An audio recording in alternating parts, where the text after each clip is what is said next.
C'était l'hiver dernier.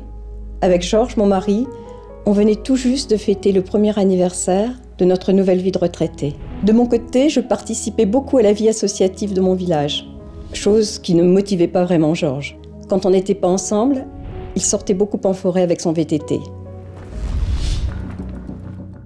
Ce dimanche-là, c'est ce qu'il a fait. Et pourtant, ce jour-là, il ne faisait pas beau. Il avait neigé toute la nuit. Et le sol devait être trempé et glissant dans les bois. Quand je ne l'ai pas vu rentrer, vers 14 h, là, j'ai commencé à m'inquiéter. J'ai appelé quelques amis, au cas où il se serait arrêté chez eux, mais il était introuvable. Et finalement, j'ai appelé les gendarmes.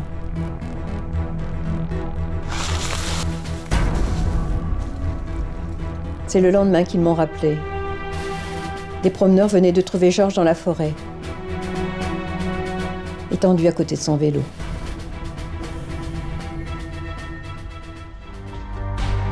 Comme dans beaucoup de cas, l'accident de Georges est survenu dans une situation banale.